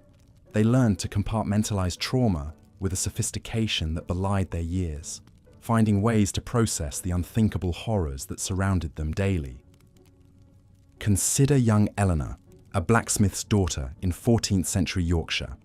By age 7, she had witnessed 3 of her siblings perish from disease, watched her village burn during a Scottish raid, and survived 2 brutal famines that left entire families as hollow-eyed spectres. Yet Eleanor did not simply endure these experiences, she adapted to them in ways that reveal the extraordinary psychological flexibility of medieval children. When death visited her household, Eleanor learned to create what we might call emotional compartments.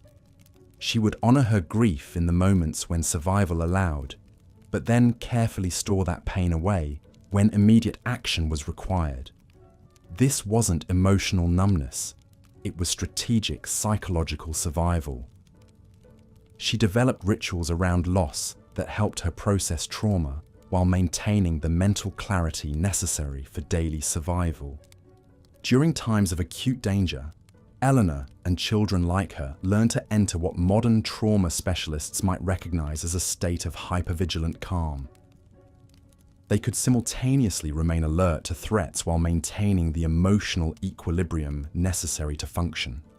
When raiders approached the village, Eleanor could help her mother hide the family's meager possessions while keeping her younger brother quiet, all while maintaining an almost supernatural awareness of every sound and movement around them. The medieval child's relationship with faith provided another crucial psychological anchor. Unlike the complex theological debates that occupied learned clerics, children developed a deeply personal and practical spirituality. They created mental frameworks where God's will explained the inexplicable, where suffering had meaning, and where their own survival carried divine purpose. This wasn't passive resignation, but active psychological construction of meaning from chaos. Eleanor would whisper prayers not just for protection, but for the strength to endure whatever came next. She developed personal relationships with saints who seemed to understand children's particular struggles. Saint Nicholas for protection, Saint Agatha for healing, Saint Christopher for safe journeys. These weren't distant theological concepts, but intimate psychological allies who helped her navigate an uncertain world. Medieval children also demonstrated remarkable emotional intelligence in their relationships with adults. They learned to read the subtle signs of adult stress, fear, and desperation, adjusting their own behavior accordingly. Eleanor could sense when her father returned from market with news of war approaching, not from his words, but from the set of his shoulders and the way he avoided her mother's eyes. She learned to become smaller, quieter, more helpful in these moments, instinctively understanding that adult emotional stability was crucial to her own survival. They developed sophisticated strategies for managing their own emotional needs within these constraints. Eleanor might save her questions about why God allowed babies to die for moments when her mother seemed strongest. She learned to seek comfort indirectly, perhaps by helping with tasks that required close physical proximity, gaining the human contact she needed while providing valuable assistance. The psychological resilience of medieval children also manifested in their remarkable ability to find joy and wonder despite overwhelming hardship. Eleanor could experience genuine delight in small treasures, a smooth stone from the river, a fragment of colored glass, a moment when her father sang while working. These weren't desperate attempts to ignore reality, but authentic experiences of beauty that coexisted with full awareness of life's harshness. Medieval children developed what we might call anticipatory resilience, psychological frameworks that prepared them for likely future hardships. Eleanor knew that hunger would return, that people she loved would probably die, that safety was always temporary. Rather than living in constant dread of these realities, she developed mental models that incorporated them as natural parts of existence. This allowed her to appreciate good times fully, while remaining psychologically prepared for difficulties. They also learned to process collective trauma in ways that strengthened rather than weakened community bonds. When plague swept through Eleanor's village, the surviving children didn't retreat into isolation, but instead formed even tighter connections with the adults and other children who remained. They developed shared rituals for remembering the dead, collective strategies for managing fear, and group activities that reinforced their sense of belonging to something larger than their individual suffering. The medieval child's psychological toolkit included remarkable skills in reading environmental cues and making rapid assessments of safety and danger. Eleanor could evaluate a stranger's intentions from their posture and clothing, determine whether unusual sounds indicated immediate threat or distant activity, and assess whether changes in adult behavior suggested specific types of danger.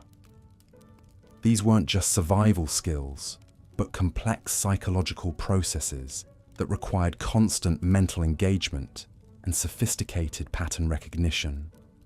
Perhaps most remarkably, medieval children developed what we might call transformative meaning-making abilities.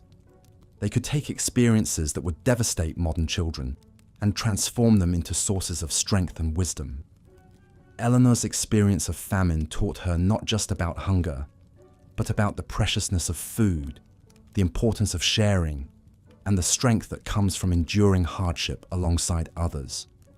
Her experience of loss taught her about the fragility of life, but also about the intensity of love and the importance of cherishing relationships while they lasted.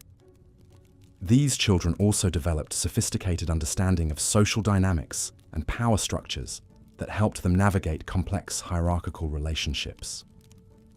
Eleanor understood that her survival might depend on gaining favor with the Lord's steward, that her family's safety could be influenced by maintaining good relationships with neighbors, and that her own future opportunities might depend on demonstrations of useful skills and good character. She learned to present herself appropriately in different social contexts while maintaining her core sense of identity. The psychological resilience of medieval children extended to their ability to maintain hope and agency, even in circumstances that offered little apparent control. Eleanor might not be able to prevent plague or famine, but she could perfect her spinning skills, learn herb lore from her grandmother, and develop relationships that might prove valuable in future crises.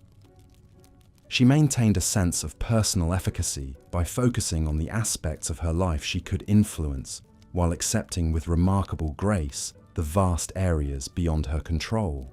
Medieval children's emotional intelligence also included sophisticated understanding of timing and context.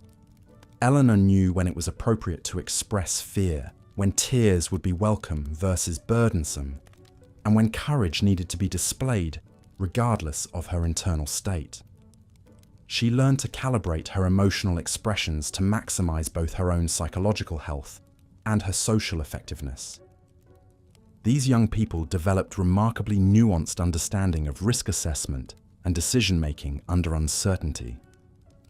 Eleanor could weigh the risks of traveling to market during unsettled times against the benefits of trading for needed supplies. She learned to make quick decisions based on incomplete information, while remaining flexible enough to change course as new information became available. The psychological adaptations of medieval children also included sophisticated mechanisms for maintaining motivation and purpose in the face of seemingly insurmountable challenges. Eleanor found meaning in contributing to her family's survival, in learning skills that would serve her throughout life, and in maintaining the cultural traditions that connected her to previous generations and future possibilities. She developed internal narratives that cast her struggles as meaningful parts of larger stories rather than random suffering. Medieval children's emotional resilience was also supported by their deep integration into multi-generational communities, where their experiences were validated and contextualized by adults who had survived similar hardships. Eleanor's grandmother could acknowledge the reality of her fears, while also sharing stories of previous generations who had endured and overcome similar challenges. This provided both emotional support and practical models for survival and recovery. These remarkable young people developed psychological skills that modern trauma therapists spend years learning to teach. They understood intuitively how to ground themselves in present moment awareness when anxiety about the future threatened to overwhelm them. They knew how to use physical activity, creative expression, and social connection as tools for emotional regulation. They developed personal rituals and practices that helped them maintain psychological equilibrium in chaotic circumstances. The mental fortitude displayed by medieval children like Eleanor represents one of humanity's most remarkable achievements in psychological adaptation. These young people didn't simply survive their harsh circumstances.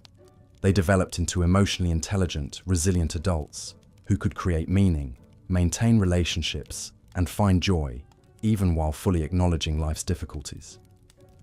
Their example reminds us that human psychological capacity for growth and adaptation, even in childhood, far exceeds what we often imagine possible. Their legacy lives on in the fundamental human capacity for resilience, the ability to find strength in community, and the understanding that psychological survival requires not the absence of pain, but the development of tools for transforming suffering into wisdom, isolation into connection, and despair into hope. Medieval children possessed remarkable survival skills and adaptive strategies that enabled them to endure some of history's most challenging circumstances. Their resilience wasn't merely a product of chance, but rather the result of sophisticated coping mechanisms, strong community bonds, and an extraordinary capacity for adaptation that modern psychology is only beginning to understand. The foundation of childhood survival in medieval times rested on the principle of collective responsibility. Unlike our modern concept of nuclear family isolation, medieval children were embedded within extensive networks of kinship and community support. when parents perished from disease or warfare, which happened with alarming frequency, children rarely faced abandonment. Instead, they were absorbed into the households of relatives, neighbors, or even strangers who understood that community survival depended on caring for the young. This social safety net, while imperfect, prevented the complete dissolution of childhood that might otherwise have occurred during times of crisis. Medieval children developed what we might call adaptive intelligence far earlier than their modern counterparts. By age 5 or 6, most children possessed practical skills that would be considered advanced by today's standards. They could identify edible plants, understand weather patterns, assist with livestock care, and contribute meaningfully to household production. This wasn't child labor in the exploitative sense we might imagine, but rather a systematic integration into community life that provided children with purpose, skills, and social value. Their contributions weren't merely tolerated, but genuinely needed, giving them a sense of agency and importance that bolstered their psychological resilience. The medieval approach to childhood education, while lacking formal schooling for most, emphasized experiential learning that proved remarkably effective for survival. Children learned through observation, imitation, and gradual participation in adult activities. This apprenticeship model of learning created deep, practical knowledge that served them throughout their lives. A blacksmith's child didn't just watch metalwork, but understood the properties of different metals, the behavior of fire, and the mechanics of tools. A farmer's child could read the subtle signs of weather change, soil quality, and animal behavior. This comprehensive, hands-on education created children who were remarkably competent and self-reliant. Perhaps most importantly, medieval children developed sophisticated emotional and psychological coping mechanisms that enabled them to process trauma and uncertainty. They lived in a world where death was visible and commonplace, where security was temporary, and where hardship was expected rather than exceptional. Rather than being emotionally damaged by this reality, many children developed what researchers now recognize as post-traumatic growth, the ability to find meaning, strength, and wisdom in adversity. Medieval children learned to compartmentalize emotional pain while maintaining hope for the future. They developed strong spiritual frameworks that provided meaning for suffering and death. Whether through Christian teachings about divine providence or folk beliefs about fate and fortune, children possessed explanatory systems that helped them make sense of chaos and loss.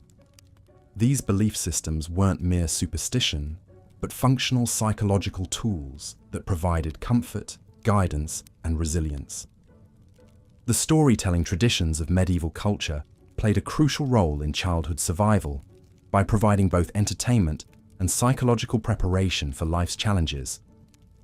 Children heard tales of heroes overcoming impossible odds, of ordinary people showing extraordinary courage, and of communities surviving through cooperation and ingenuity. These stories weren't just entertainment, but cognitive rehearsals for real-life challenges, teaching children problem-solving strategies, moral frameworks, and emotional regulation techniques. Medieval children also benefited from what we might call distributed caregiving, the understanding that child rearing was a community responsibility rather than solely a parental one. Master craftsmen took apprentices not just for economic reasons, but out of social obligation. Religious institutions provided education and care for orphaned children. Even wealthy households often took in children from poorer families, creating opportunities for social mobility and skill development. This system meant that children had multiple adult figures to learn from and rely upon, reducing their vulnerability to the loss of any single caregiver. The seasonal rhythms of medieval life provided children with predictable patterns that created psychological stability even amid uncertainty. The agricultural calendar, religious festivals, and community celebrations created a structured temporal framework that helped children understand their place in the larger cycle of life. These rhythms provided anticipation of positive events, opportunities for community bonding, and markers of personal growth and achievement. Medieval children developed remarkable physical resilience through constant exposure to environmental challenges. While this exposure certainly resulted in higher childhood mortality rates, those who survived often possessed extraordinary physical capabilities. They could walk long distances, endure temperature extremes, survive on minimal nutrition, and recover from injuries that might incapacitate modern children. This physical hardiness wasn't just biological adaptation, but reflected sophisticated knowledge of herbal medicine, nutrition, and self-care passed down through generations. The economic integration of children into medieval society, while harsh by modern standards, provided them with valuable skills and social connections that enhanced their survival prospects. Children who worked in various capacities learned not just specific trades, but developed understanding of markets, social hierarchies, and economic relationships. They formed networks of peers and mentors that could provide support, opportunities, and protection throughout their lives. Medieval children also demonstrated remarkable creativity and resourcefulness in finding joy and meaning despite difficult circumstances. They created games from simple materials, found wonder in natural phenomena, and developed rich imaginative lives that provided psychological escape and emotional nourishment. Their ability to find pleasure in small things, a sweet fruit, a warm fire, a song or story, reflected sophisticated emotional regulation skills that modern psychology recognizes as crucial for mental health. The religious and spiritual frameworks available to medieval children provided powerful coping mechanisms for dealing with uncertainty and loss. Whether through formal religious instruction or folk spiritual practices, children learned to see themselves as part of larger cosmic narratives that gave meaning to suffering and hope for redemption. These frameworks weren't merely abstract beliefs, but practical psychological tools that helped children process trauma, maintain hope, and find purpose in difficult circumstances. Perhaps most remarkably, medieval children developed strong senses of personal agency despite living in societies that offered limited individual freedom. They learned to identify opportunities for choice and action within constrained circumstances, to advocate for themselves when possible, and to adapt creatively to changing situations. This psychological flexibility proved crucial for survival in an unpredictable world. The survival strategies developed by medieval children reflected sophisticated understanding of human psychology, social dynamics, and practical skills that enabled them not merely to endure, but often to thrive in circumstances that would challenge even modern adults.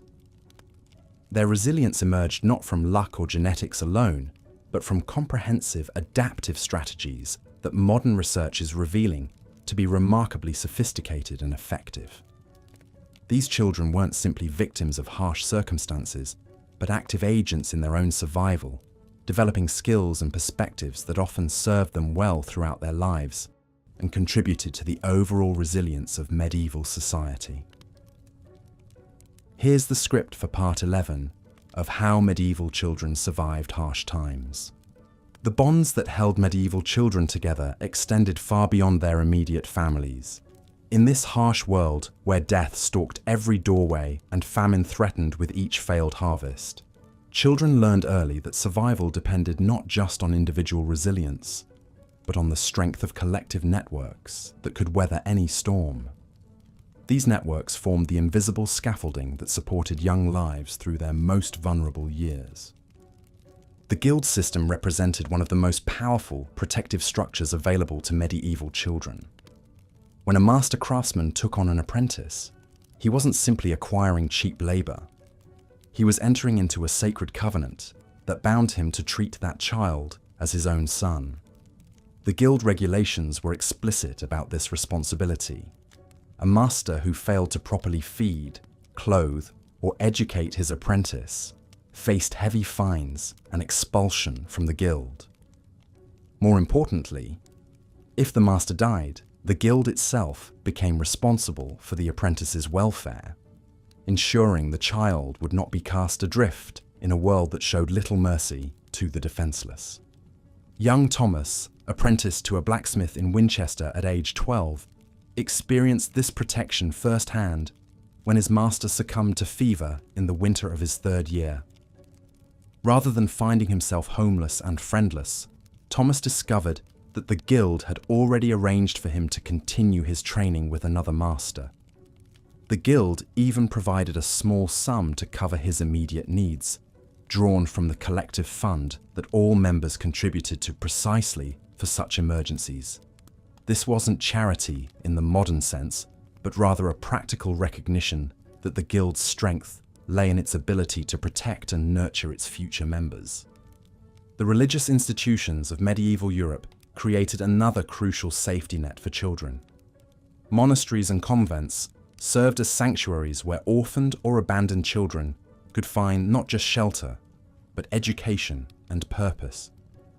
The Abbey of St. Albans, for instance, maintained a school that educated both oblates, children given to religious life by their families, and day students from the surrounding area.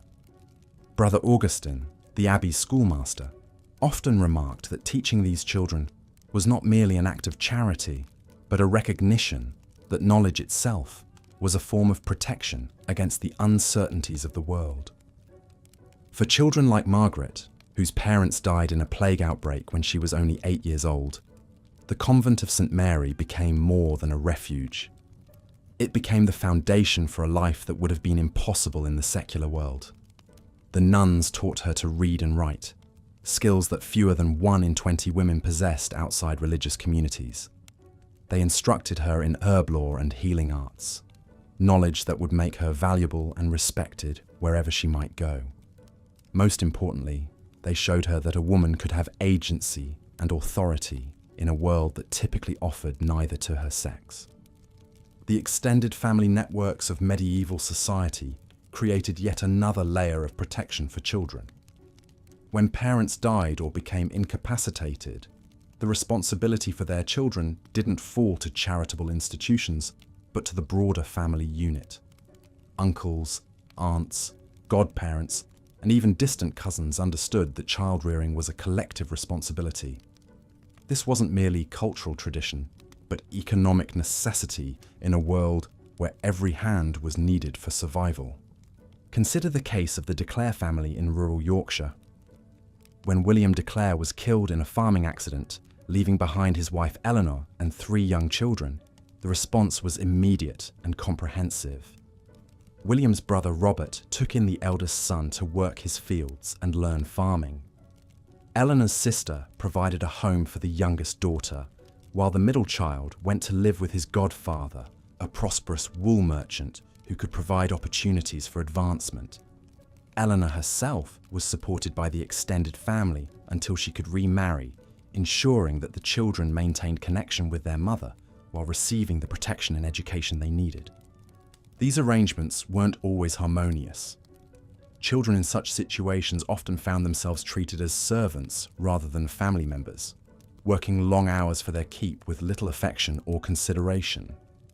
Yet even these imperfect arrangements provided something crucial: a place in the social order, protection from the worst ravages of poverty, and the possibility of advancement that would have been impossible for a truly orphaned child wandering the roads.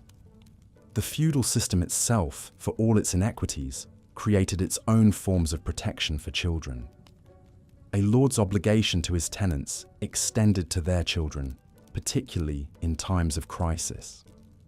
When harvest failed or plague struck, the manor's resources were expected to sustain all who lived upon the land. Lord Geoffrey of Thornbury, whose manor records survive from the early 14th century, regularly distributed grain from his stores to feed the children of families who had fallen on hard times. This wasn't mere benevolence, but recognition that the manor's future prosperity depended on having enough hands to work the land. The feudal system also provided pathways for advancement that could transform a child's entire life trajectory. A peasant boy who showed particular aptitude might be selected to serve in the lord's household, where he could learn skills that would elevate him far above his origins. a girl who caught the attention of the lady of the manor, might find herself trained in the domestic arts that would qualify her for service in a great household, a position that offered security and status far beyond what her birth would normally allow. Village communities themselves formed tight-knit support networks that functioned almost like extended families. In the small settlements that dotted the medieval landscape, everyone knew everyone else's business, and this intimacy created obligations as well as opportunities. When young Peter's parents both died of fever, the village didn't wait for relatives to claim him or for the church to intervene. The baker's wife, who had lost her own son the previous winter, simply took Peter in. The arrangement was formalized with a handshake and the understanding that Peter would work in the bakery in exchange for his keep. These informal arrangements were remarkably common and effective. Village records from across medieval Europe are filled with such adoptions, apprenticeships, and foster age agreements. They represent a form of social insurance that operated without formal institutions, but with remarkable consistency. The village understood that abandoned children would either become productive members of the community or dangerous threats to its stability. Self-interest, as much as compassion, motivated these protective impulses. The merchant classes developed their own sophisticated networks for protecting and advancing their children. Trading partnerships often included provisions for the children of deceased partners, ensuring they would receive both financial support and training in the family business. The great trading houses of Venice, Genoa, and the Hanseatic League operated like extended families, with children moving between different branches to learn various aspects of commerce and to strengthen the bonds that held these commercial empires together. Young Francesco Dattini, whose merchant father died when he was 13, found himself taken under the wing of his father's trading partners. They not only managed his inheritance, but provided him with the education and connections necessary to become one of the most successful merchants of his generation. His letters, which survive in remarkable detail, reveal how these commercial families functioned as mutual support networks, sharing not just profits and losses, but responsibility for the welfare of all their members' children. The craft guilds went beyond their formal apprenticeship programs to create what amounted to medieval social clubs for young people. Guild festivals, religious celebrations, and seasonal gatherings provided opportunities for children and young adults to form friendships and alliances that would support them throughout their lives. These social networks were particularly important for young women who often found their options severely limited by gender restrictions. The guildwives, the women married to guild members, formed their own informal networks that could provide protection, advice, and opportunities for women and girls who might otherwise have few resources. Even the dangerous and uncertain world of medieval travel had its own protective networks for children. Pilgrimage routes were dotted with hospices and religious houses that provided shelter specifically for young travelers. The Great Pilgrimage to Santiago de Compostela, for instance, had developed an elaborate infrastructure designed to protect and support pilgrims of all ages. Children traveling alone, whether as penitents or simply seeking opportunities elsewhere, could find shelter, food, and protection at regular intervals along the route. The legal systems of medieval Europe, primitive though they were by modern standards, recognized special protections for children. The concept of wardship ensured that orphan children of the nobility would be protected and their inheritance preserved, even if the system was often abused for the benefit of guardians rather than wards. Similarly, the church courts maintained jurisdiction over orphans and could intervene when children were being mistreated or exploited. These legal protections extended to children from lower social classes as well. Manor courts regularly heard cases involving the mistreatment of apprentices or the neglect of orphaned children. While the punishments were often light and enforcement inconsistent, the very existence of these legal frameworks represented a recognition that children deserved protection and that the community had an obligation to provide it. The seasonal rhythms of medieval life created their own forms of mutual support. During harvest time, children from struggling families would be welcomed into more prosperous households to help with the work, earning their keep and often learning valuable skills. These arrangements provided temporary relief for families under stress, while ensuring that the crucial work of bringing in the crops was completed. Similarly, during the long winter months when work was scarce, communities would often pool resources to ensure that no child went hungry or froze for lack of fuel. The religious calendar itself created opportunities for community support of children. During major festivals, it was customary for prosperous families to provide meals for the poor, with particular attention paid to ensuring that children received adequate food. The Feast of St. Nicholas in particular became associated with gift-giving to children, a tradition that recognized their special vulnerability and the community's obligation to care for them. These networks of support weren't perfect. Children could still fall through the cracks, particularly during times of widespread crisis like plague outbreaks or famines. The support provided was often conditional on the child's willingness to conform to community expectations and religious teachings. Children who were seen as difficult, disabled, or morally suspect might find themselves excluded from these protective networks, left to survive as best they could. Yet for all their limitations, these medieval support systems represented a remarkable achievement. In a world without formal social services, government welfare programs, or professional child welfare agencies, communities created informal but effective networks that could identify vulnerable children and provide them with the resources they needed to survive and even thrive. These networks were sustained not by bureaucratic mandate, but by the recognition that the community's future depended on successfully raising its children. The effectiveness of these networks can be seen in the remarkable stories of social mobility that dot medieval records. Children born into the humblest circumstances could, with the right combination of ability, opportunity, and community support, rise to positions of authority and influence. The Church, in particular, provided pathways for advancement that were based more on merit than birth, allowing talented children from poor families to achieve positions that would have been impossible in secular society. The psychological impact of these networks on medieval children cannot be underestimated.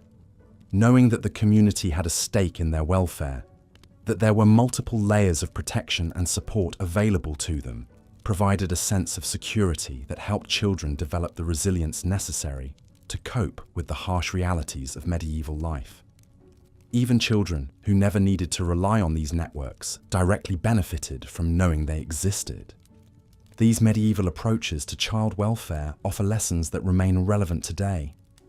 They demonstrate the power of community-based solutions to social problems and the importance of creating multiple overlapping systems of support for vulnerable populations. They show how economic self-interest and moral obligation can align to create effective protective systems. Most importantly, they illustrate how societies can successfully nurture their children even under the most challenging circumstances.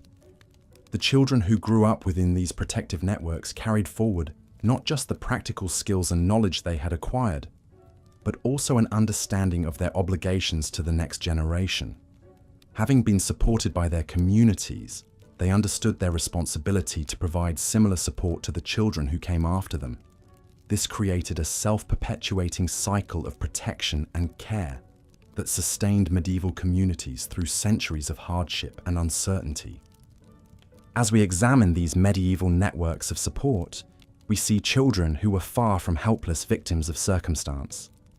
Instead, we see young people who were actively integrated into complex social systems designed to nurture their development and protect their welfare. These children learned not just to survive, but to contribute meaningfully to their communities, carrying forward the traditions and knowledge that would sustain future generations. In their resilience and adaptability, we find both inspiration and instruction for our own efforts to protect and nurture the children in our care. As we reach the conclusion of our exploration into how medieval children survived harsh times, we find ourselves at a remarkable crossroads of history and human resilience. Throughout this journey, we have witnessed the extraordinary capacity of young souls to endure, adapt, and ultimately thrive despite circumstances that would challenge even the most hardened adults of today. The children of medieval times were not merely passive victims of their era's brutalities. They were active participants in their own survival, developing sophisticated psychological mechanisms that modern psychologists are only beginning to fully understand. Their ability to compartmentalize trauma while maintaining hope speaks to an innate human capacity for resilience that transcends time and circumstance. When faced with the constant specter of death from disease, war, or famine, these children learn to live fully in the present moment while still planning for an uncertain future.